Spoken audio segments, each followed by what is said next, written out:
What does a universe of mind-stumping creativity want from you and me? Welcome to Something Crunchy, the Valley's #1 comedy entertainment podcast.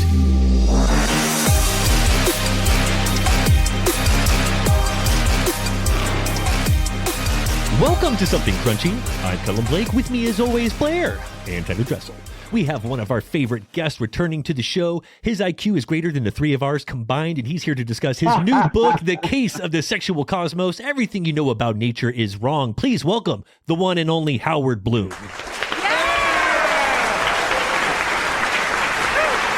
Thank you so much for joining us again. How are you, Mr. Bloom? I'm doing extremely well, thanks. That's so good to hear. Last time we had you on, we talked a lot about your career in the music industry, representing artists like Michael Jackson, Prince, and many of our favorite artists.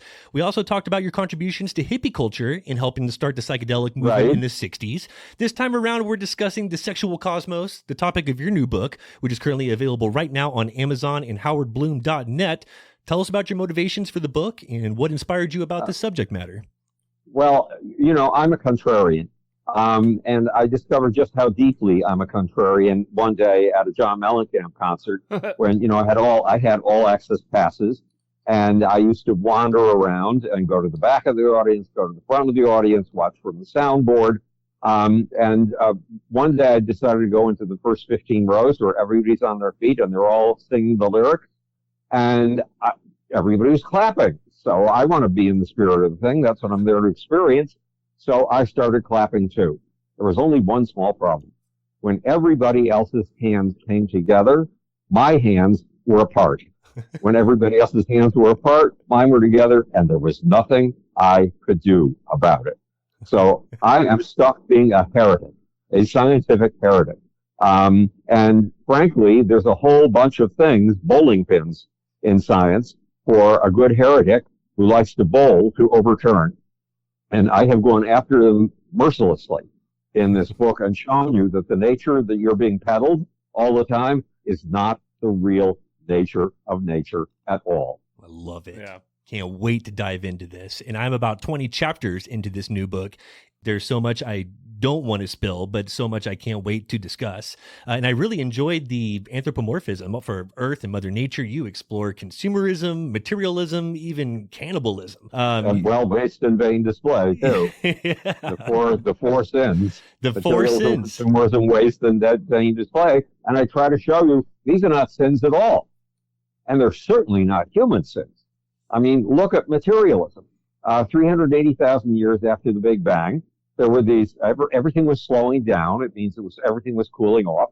And these giant particles, relatively speaking, the size of the Empire State Building, discovered they had an inanimate longing. And these little things, relatively speaking, the size of your fist, discovered they had an inanimate longing. Now, why a little tiny thing would be attracted to something 1,800 times its size is utterly beyond me. But it turned out that the force of attraction of the little tiny thing fit the desires, if you want to put it that way, of the great big thing perfectly, and they formed the first atoms.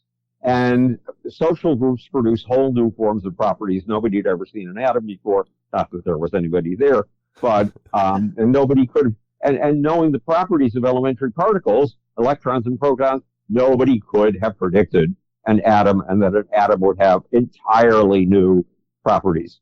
So then began the Great Gravity Crusades. These atoms discovered that they were being whispered to by this extraordinarily subtle force, and it was pulling them together into gravity balls.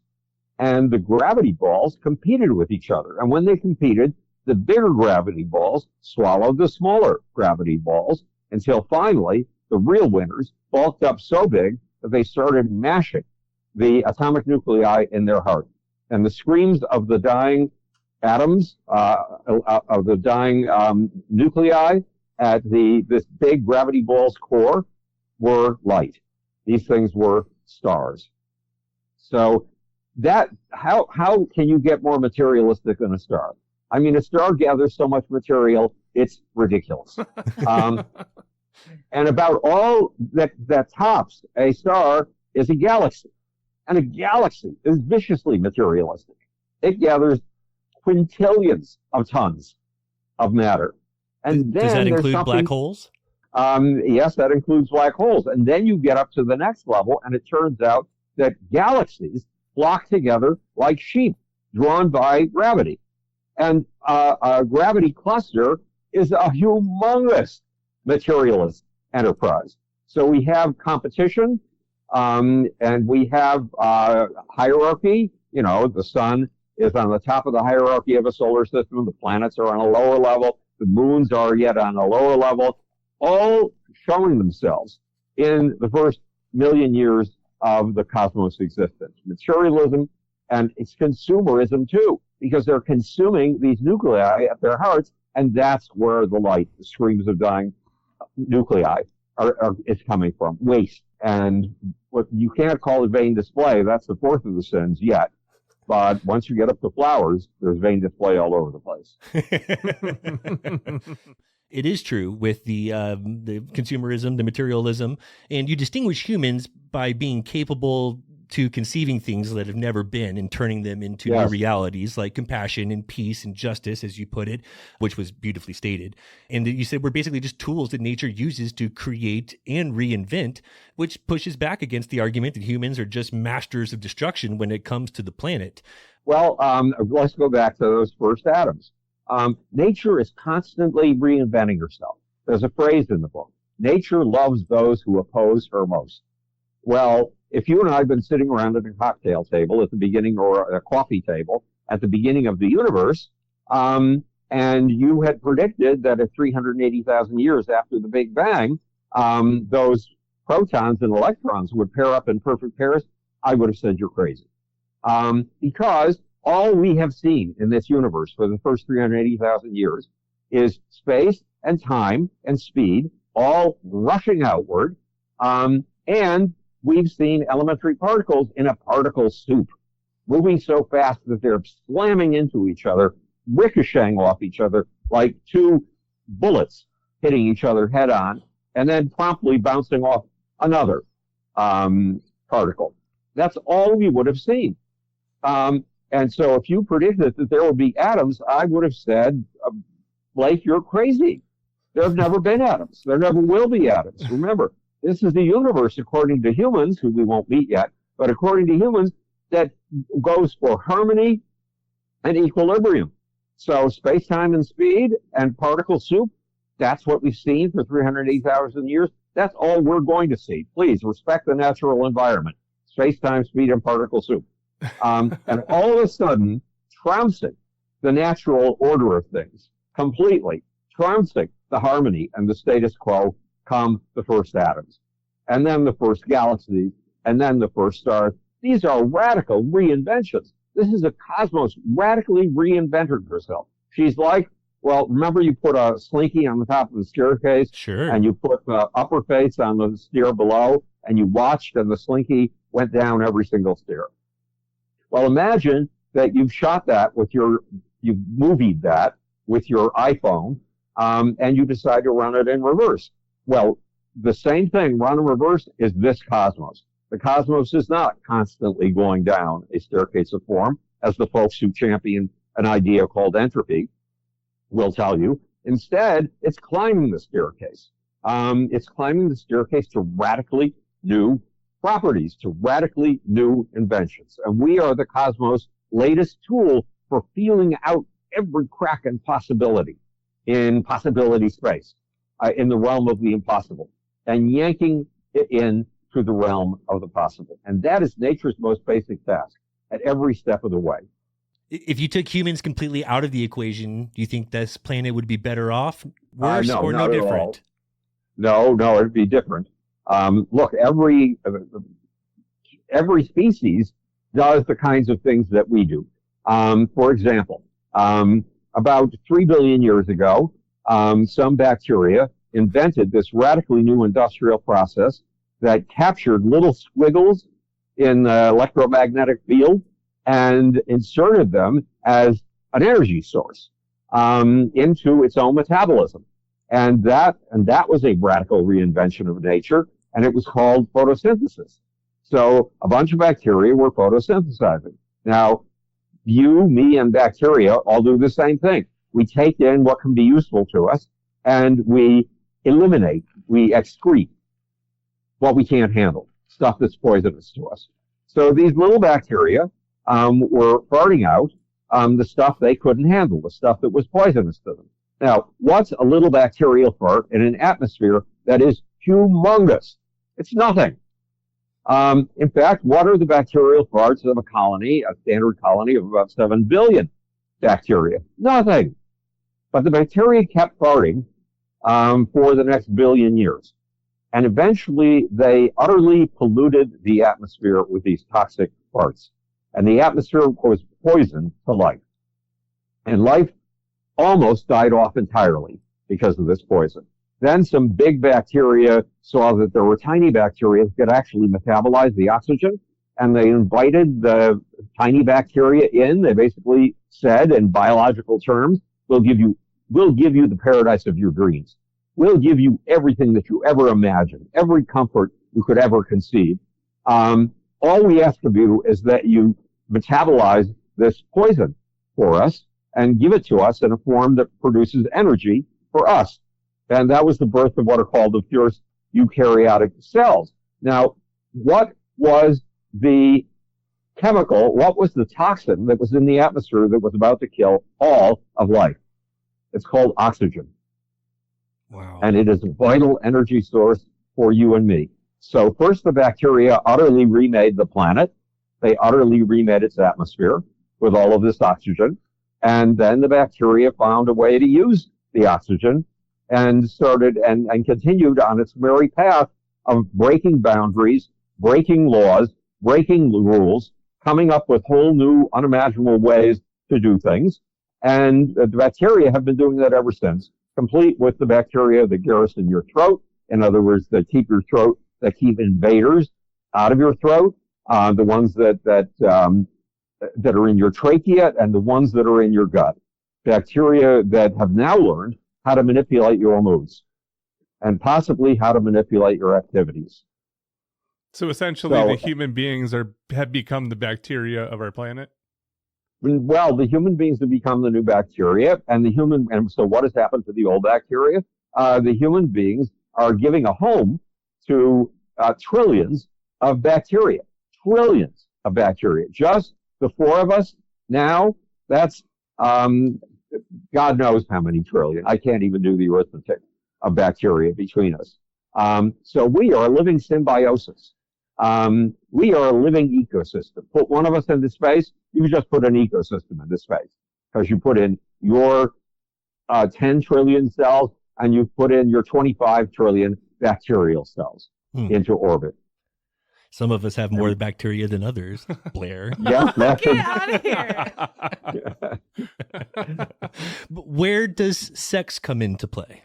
Well, sex comes into play because the two basic rules that almost everybody in science subscribes to are these. One is the law of least action. Pierre-Louis de Maupertuis told us about it in 1750, just before the American Revolution, or a generation before the American Revolution. And it says that nature always takes the simplest path. Nature always takes the straightest path. Nature is thrifty in all her actions, to quote de Maupertuis. And the other one is the second law of thermodynamics, entropy. And the second law of thermodynamics says that everything is constantly breaking down and falling apart and becoming useless.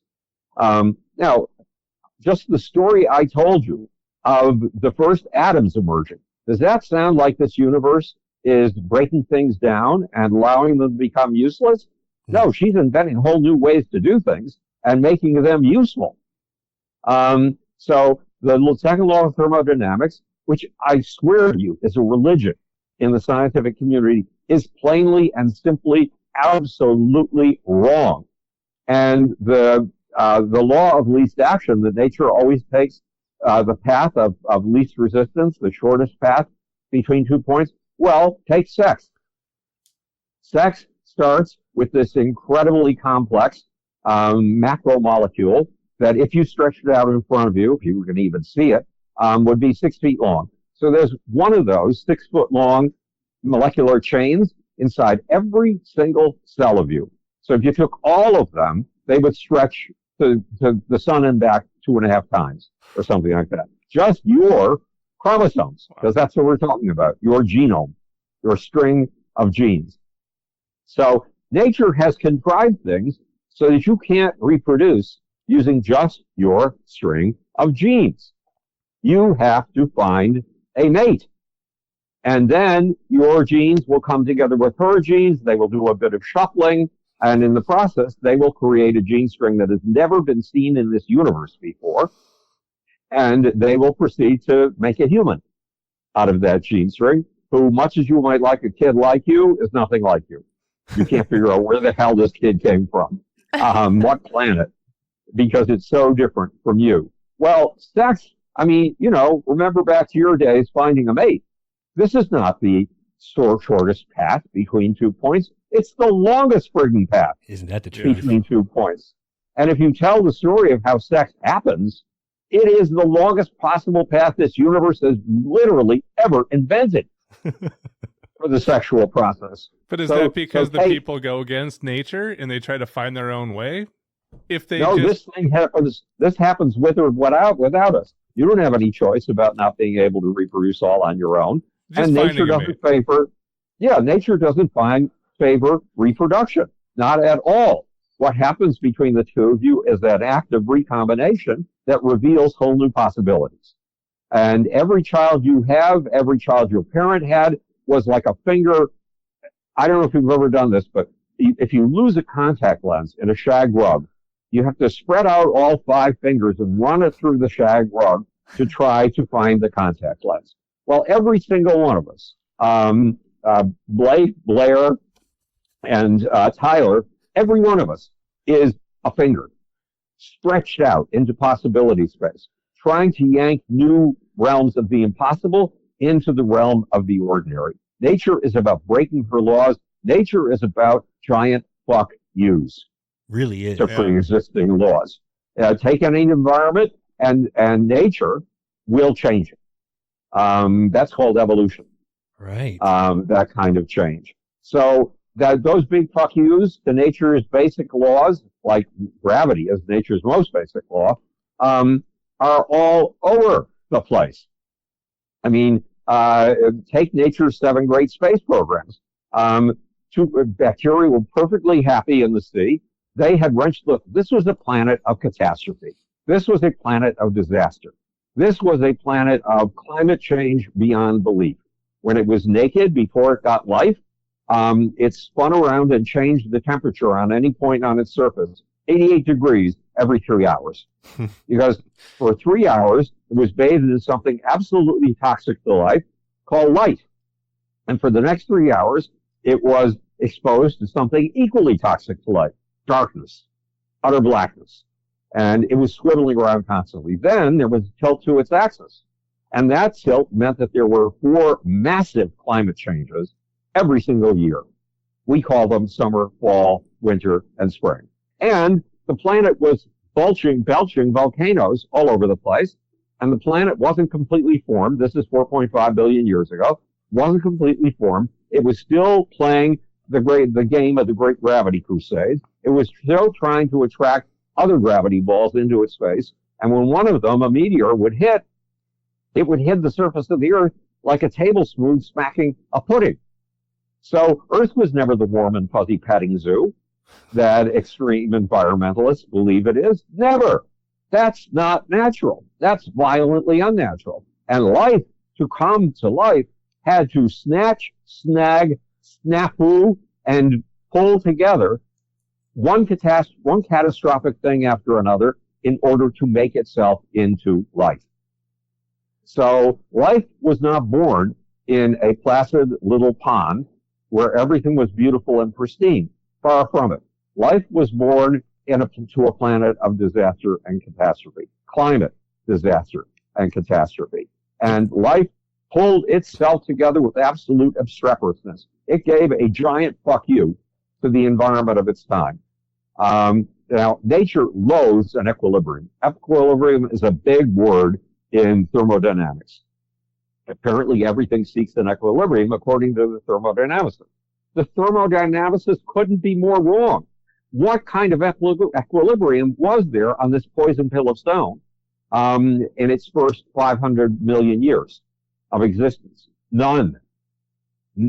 Everything was searing, frying, freezing, all over the place. And yet life managed to pull itself together. Life is a doom rider and a catastrophe taker. But life is something that constantly gives the finger to its environment and constantly learns how to eat it, constantly learns how to metabolize catastrophe. So life is not a laid back and trying to get along and trying to be part of a harmony. Far from it, life is creating new disharmonies from which new harmonies arise. So our origin story is pretty chaotic, and you're saying in the first years of the Earth, the conditions were so volatile because we were spinning at a faster rate. So yep. Night and day were coming at a much faster pace, and we were seeing temperatures that would go from heating to freezing all in the same few hours. Yes, pretty much so. That's pretty much the case. There was radiation as well, right? There was a lot of radiation, and there was another aspect of the planet's wobble that brought major planet or climate catastrophes every 44,000, 100,000, and 100,000 years, or 110,000 years. This was the planet of catastrophe. It was a poison planet, and life turned those poisons and knit them together into life, into the stuff of you and me. So life has never been a petting zoo. Far from it. I mean, look at just death. Death is a very complex way to do things. Right. You have to build a whole new generation of creatures. And that's not easy. You and I can't do it. No scientist can do it without stealing a lot of stuff from already existing life forms. So at every step of the way, life is obstreperous. Nature is obstreperous. Nature is constantly saying, fuck you to the old status quo and pulling new impossibilities into the realm of the ordinary, making them part of the new status quo, which isn't a status quo. It's dynamic as hell. You mentioned that species extinction often leads to radical invention. Do you think AI supersedes us, and would that be the radical invention? Well, look at what's happened to bacteria. If you and I were bacteria, in the days of the first eukaryotic cells and the first multicellular beings, you would have said to me, Howard, those things are going to get rid of us. Those things are going to supersede us evolutionarily, meaning plants and animals. We're doomed. We have to get rid of them. We have to pass laws that say they're illegal. And what happened? The bacteria have more to eat than they've ever had before in their lives, because there are 8 billion humans, and every single one of us has roughly 35 trillion bacteria in our gut. So have bacteria been destroyed by multicellular beings like you and me? Not at all. We use them. And the way we use them is by creating paradises inside of ourselves that are perfect for them and having them do things like eating a chocolate eclair. Imagine this. The bacteria in your gut want a chocolate eclair. They send the signal to your brain that makes you hunger for a chocolate eclair. You are their transportation machine, and you are their chewing machine. So you walk down to the store, you buy a box of chocolate eclairs, you bring it home, and you eat a chocolate eclair. And all the bacteria inside of you, if they could do this, would say, wow, look what just happened. It's paradise. It's a banquet. It's a feast. Now, can you digest that chocolate eclair? No, you can't. So who in the world digests that chocolate eclair? It's the bacteria in your gut who digest it and then excrete what you need, glucose, to feed you. So it's a big symbiotic, you are a big symbiotic community. And just to let you know every single day that you are a big fuck you to nature, every morning you lay horizontally, a natural position for us. And then you do something that's as complex as balancing a pencil on its sharpened tip. You get up. That is a huge fuck you to nature. It is a big fuck you to gravity, nature's most basic law. Yet you dare to do it every day? How outrageous. How outrageous you are. Kidding. You do not respect your environment. You do not respect nature. Why? Because nature is not telling you lay down and shut up. It is telling you stand up and accomplish what you can. I mean, the biggest fuck you to nature, one of nature's 7 great space programs, came once plants had taken to the land, which was a big deal. I mean, if you and I had been their parents, because plants lived in the sea, we would have said, don't you dare go up there. The ocean is 70% of the land surface of this planet. The ocean is where you were born. The ocean is where everything good is. There's food down here. There is shelter for you down here. Look up above your head at that 30% that isn't covered by ocean. What do you see? A desert of poisonous stone. During the day, it is baked by poisonous ultraviolet rays. At night, there's darkness and the massive temperature changes of day, night, winter, fall, spring, which you're insulated from down here in the ocean. Let's get Bernie Sanders in here. If Bernie Sanders were lecturing you, Bernie Sanders would say, don't waste your energy and your resources on that bald piece of land that nature never meant you to exist in. Give your efforts and your resources to the poor down here in the sea. How far would life have gotten if they listened to Bernie Sanders? So these plant forms took to the land, which was a giant fuck you to nature. And they became so plenty on the land that the amount of life on the land is twice as much as the life in the sea, even though the sea is 70% of the Earth's surface. So is nature telling us something? Yes. Is nature saying something good about this audacious space program you rebels dared undertake?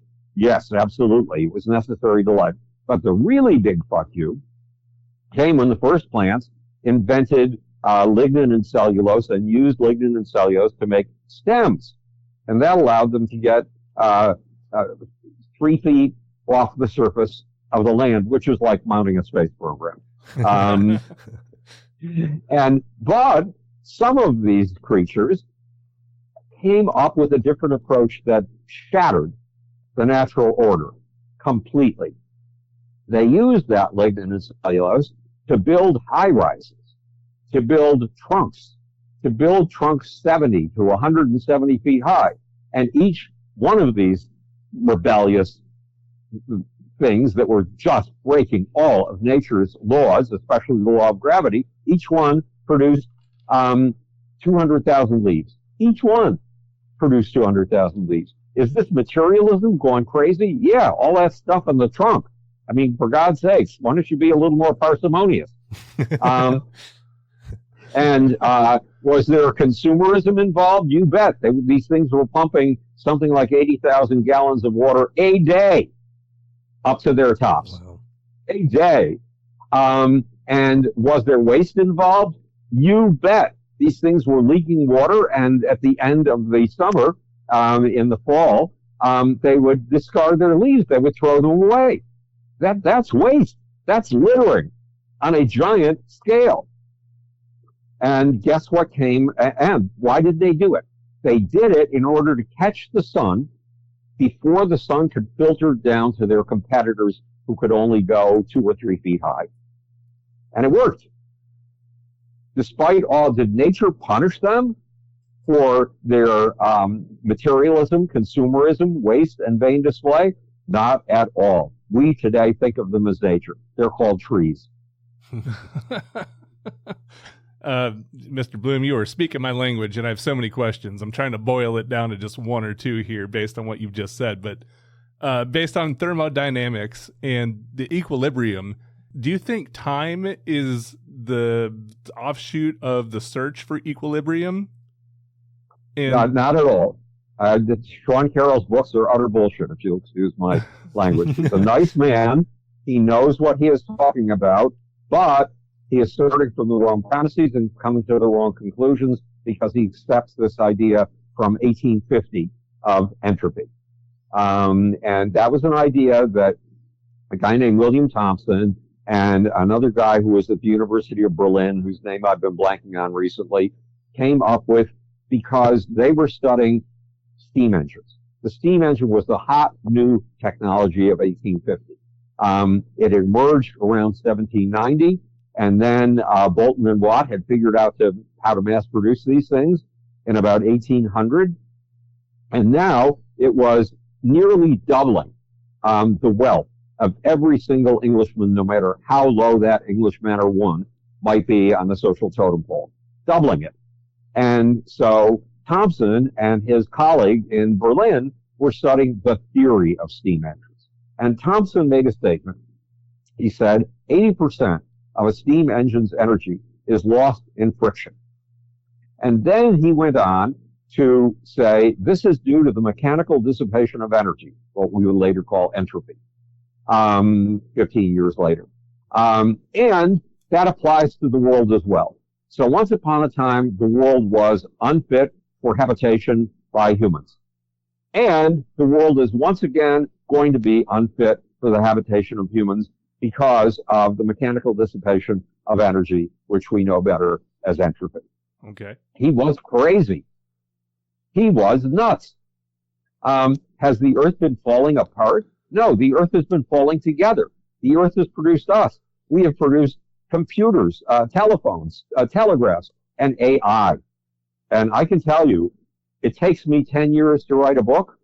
It took 14 years to write this book.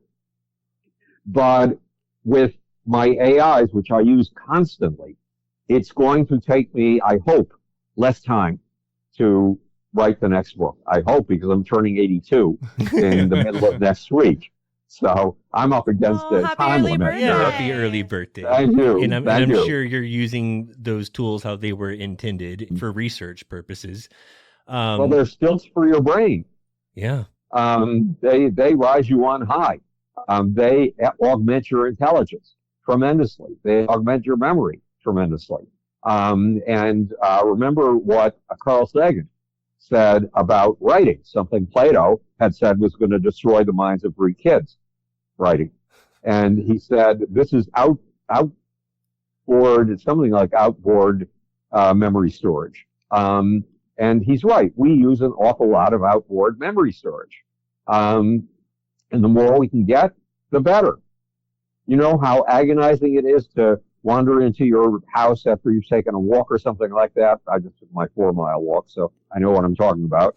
And there are 3 things that you've been trying to remember all day, and you still can't remember them. And in the old days, about 3 to 4 years ago, you just had to discard your questions and wait for your mind to burp this thing out, which might take it 2 weeks. Well, now you simply go to ChatGPT and you type in a description of what it is you've forgotten the name of, and wham, you have the name. You are now a smarter human being. Your IQ is going up. And in fact, that's true. You know, that's the story of Plato. So Plato was terrified that a hot new technology that kids were glomming onto was going to destroy the Greek mind. Why? Because every kid in Greece had to memorize 2 books word for word, the Iliad and the Odyssey. And that, he felt, formed the Greek mind. But if these kids continued using what they were using, they were going to flatten out the Greek IQ and make it descend precipitously into an unbearable decline. Plato knew that. I mean, he's one of the greatest thinkers of all time, right? So when Plato makes a pronouncement, it's got to be accurate. And that hot new thing that the young people were playing with, that he thought was going to destroy their minds, was writing. Now, has writing destroyed minds since 400 years ago when Plato was all up in arms about this stuff? No. In the days of Plato's youth, you had access to 2 books, the Iliad and the Odyssey. By the time Plato had been dead for a while, the folks in Egypt, the Greeks living in Egypt, built a library. And it is said that that library had 10,000 volumes. So now, instead of having access to just 2 books, you could have access to 10,000. And another thing like this happened in the 1590s. There was this hot new thing that the youth were glomming onto, and the town elders could clearly see that it was leading the youth down the primrose path to violence and sexuality. And it was going to destroy English civilization. So they drafted an order to ban it. But they had to submit that order to somebody who just happened to be a huge fan of this entertainment form they were trying to ban. And her name was Queen Elizabeth. And she said, no, you cannot ban this. And what was she talking about? The theater of the days of William Shakespeare.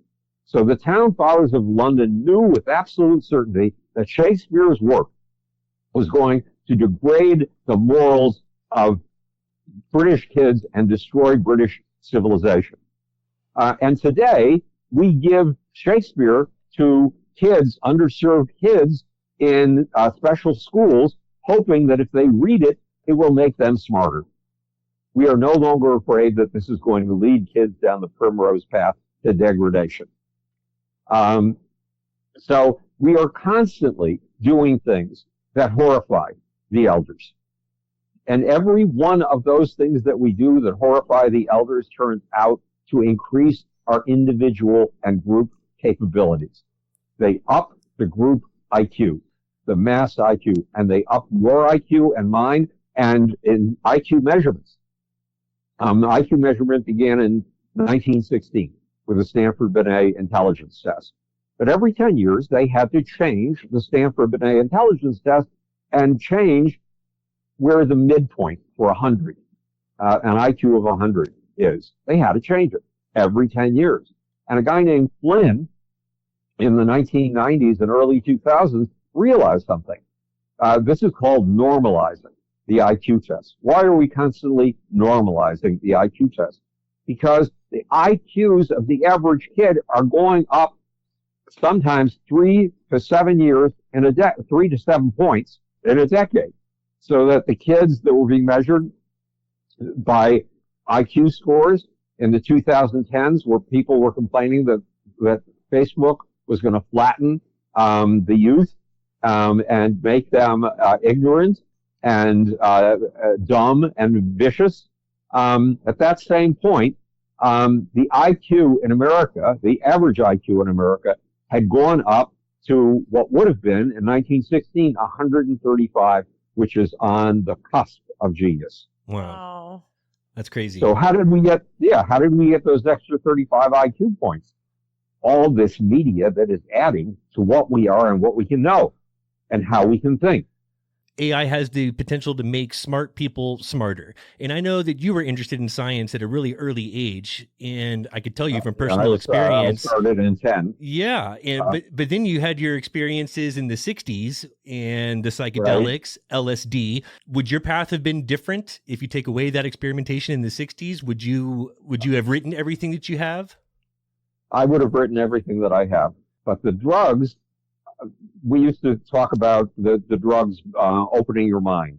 And it does. The drugs open your mind to experiences you would never have had without them. And those become part of the toolkit with which you are constantly figuring out life. Because my job has been to constantly figure out this universe. So you can augment intelligence as well.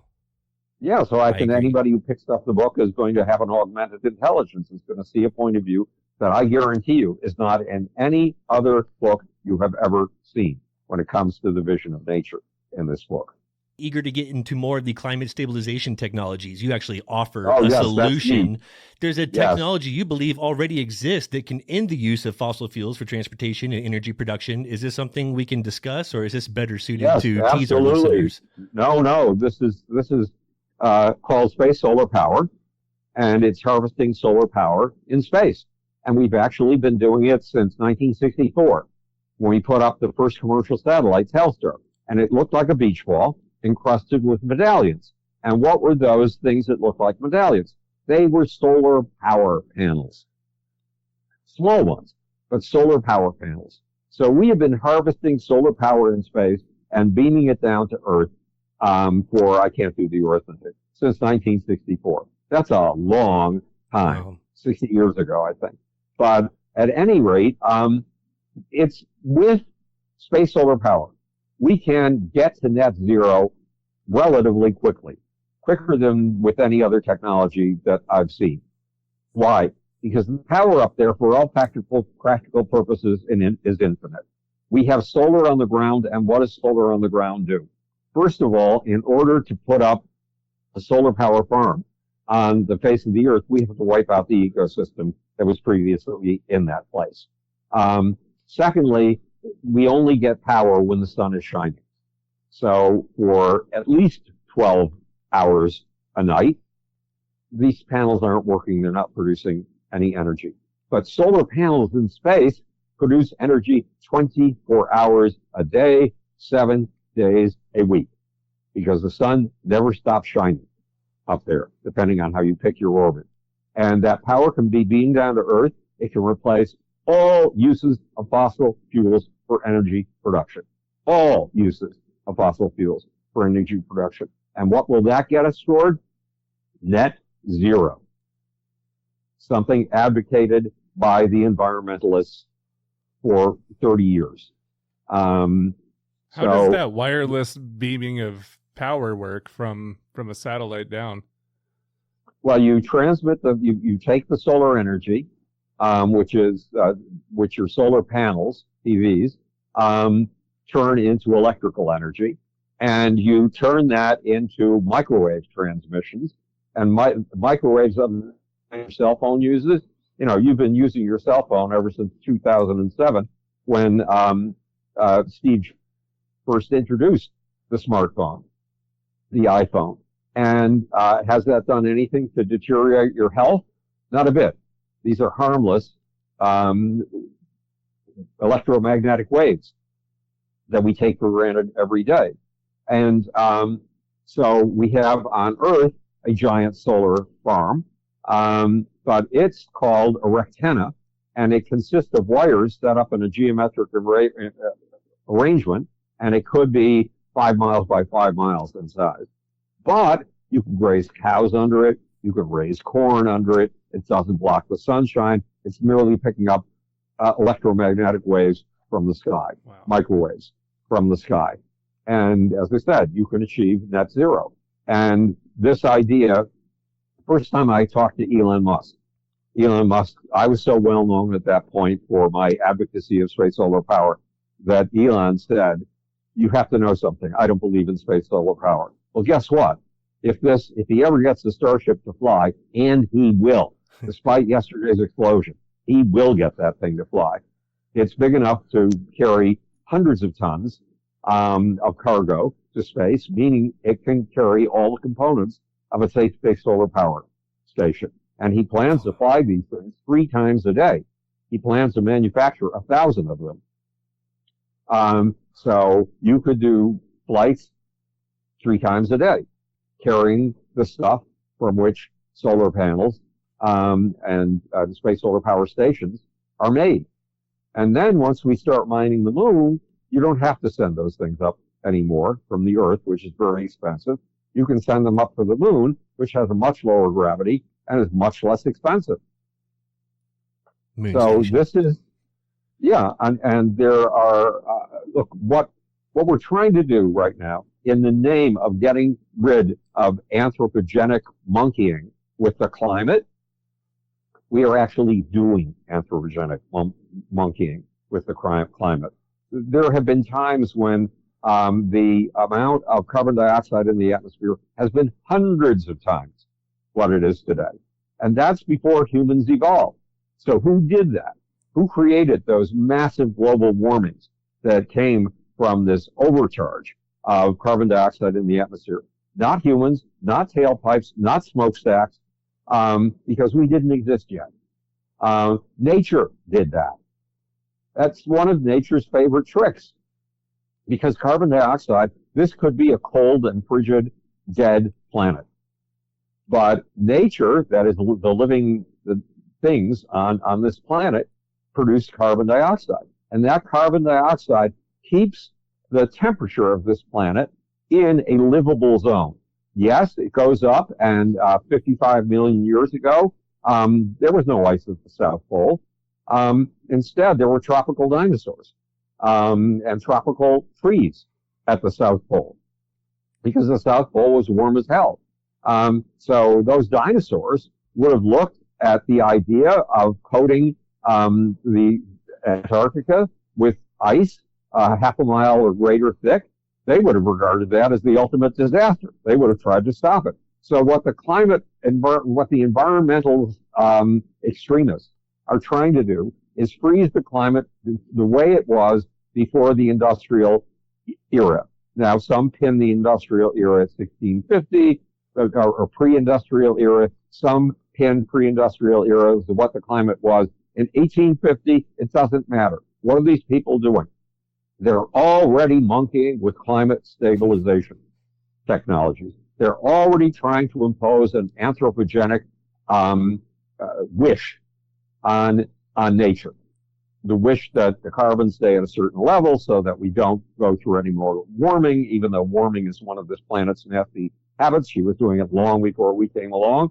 And if we choose to do that, that's great, because that's the first climate stabilization technology, and at least on a massive planetary scale. Because we have been monkeying with planetary stabilization or with climate stabilization technologies since we first cut the fur off of a bear and turned it into a fur coat 300,000 years ago. Since we built the first tents big enough for 7 families using mammoth tusks and mammoth ribs and throwing mammoth hides over the whole thing, and sewed a bunch of them together. We had these things big enough for 7 families. That was a climate stabilization technology. Fire, which we started using about 800,000 years ago, was a climate stabilization technology. We've been monkeying with these things for a long time. Now it's time to go global. If we want the climate to be the way it was in 1825, fine. Let's make it that way. But let's recognize that is not reversing anthropogenic climate change. That is reversing natural climate change. That is a human choice. And that means that in itself is an anthropogenic choice. What's the mindset or main takeaway you want readers to have after reading The Case of the Sexual Cosmos? Everything you know about nature is wrong, available on Amazon and howardbloom.net. Look at the world around you as a giant fuck you, and realize that nature has made you to produce yet more fuck yous that will help elevate what life is all about on this planet. Great answer. And it coincides with my all-time favorite Howard Bloom quote. All the cosmos really wants from us is to live the most shocking lives we can. That always hits super hard for me. Love well that. said. Love that, Mr. Bloom. Well, we didn't get the opportunity last time to play a game. I don't even think we got to do a Fast Five. If you'll indulge us, I know we got to let you go. I'd like to give you... I'm not good at games at all. But, no, we're going to do something different. We throw out 5 random, hard-hitting personal questions, and you just try to answer as quickly as you can. Oh, God. Okay. You'll like these. You were a publicist for both Michael Jackson and Prince. Which music did you enjoy more? Michael Jackson. Michael Jackson. Little Red Corvette and No One, whatever the song is about There's Nobody Like You that Sinead O'Connor sang.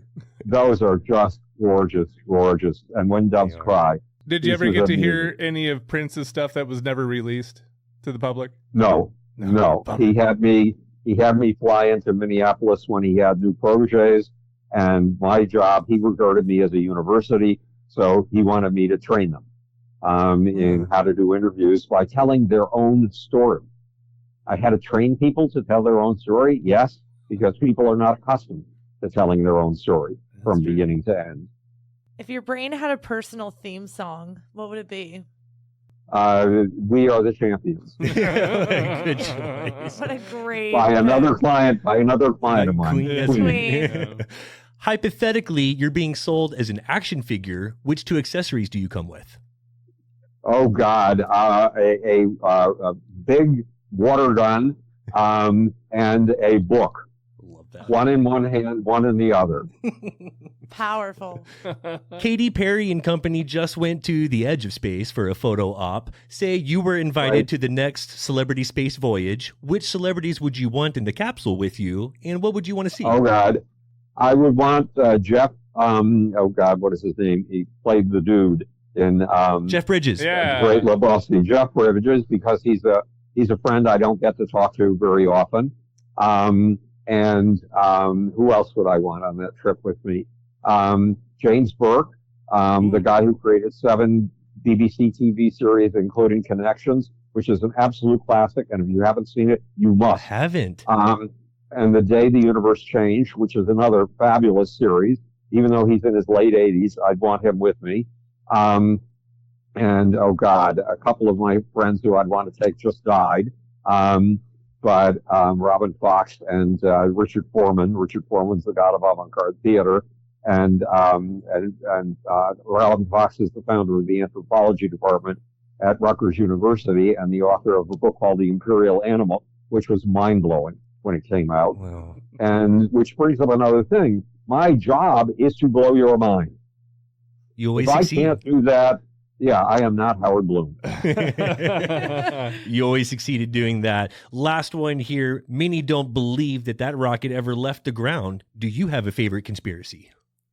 No, I don't have a favorite conspiracy. I'm in touch with the latest one is with Tulsi Gabbard is spreading the word that the globalists want to manipulate the world into a nuclear war because they all have bunkers and they want to spend the rest of their life in bunkers. Now, is that believable? Do you think the super rich want to spend the rest of their lives in bunkers, or the rich Jews?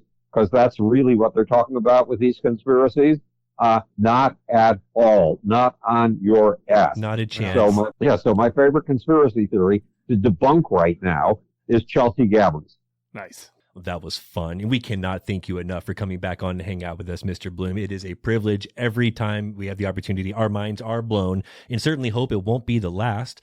Please check out The Case of the Sexual Cosmos. Everything you know about nature is wrong. It's a fantastic read and available right now on Amazon, where you will find the other incredible books written by Howard Bloom, such as How I Accidentally Started the 60s, Einstein, Michael Jackson and Me, A Search for the Soul in the Power Pits of Rock and Roll, The Genius of the Beast, and The God Problem. He also has a great documentary on Amazon Prime called The Grand Unified Theory of Howard Bloom as well. Thank you again for being generous with your time and your wisdom, Mr. Bloom. We are grateful for both. Well, you, Blake, Blair, and Tyler are wonderful. Well, thank you so much. Really do appreciate it. Good to hear from you, and have a great rest of your weekend.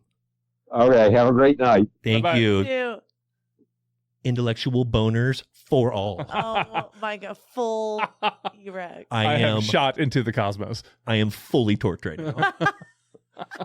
Full hearts and swollen brains after talking to Mr. Bloom. What a guy.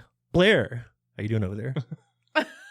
I could hear him talk all day long.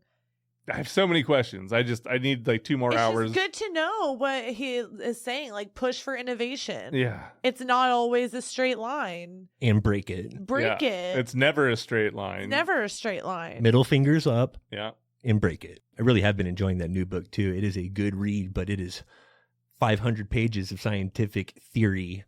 I'm like 20 chapters in. It's a lot, but man, that guy's smart. And I like that it pushes back against the notion that we are just masters of destruction. We have destroyed the earth and it will never be the same because we touched it.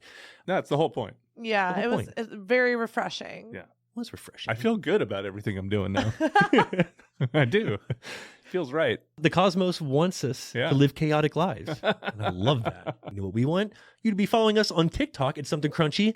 Get involved and find us on Facebook as well. It's the highest grade memes in the city. See those red hairs? I see those. Don't forget to check us out on somethingcrunchy.com, where you'll find every episode, our links to social media, and the Almighty Crunch Store, where you'll find all kinds of crunchy gear showing that you are a proud citizen of Crunch Nation. Please don't forget to subscribe, like, follow, and all that crunchy good shit. All episodes can be found at somethingcrunchy.com and on all podcast platforms. Thank you for listening. Some of us have more bacteria than others. Blair. Yeah, Get out of here.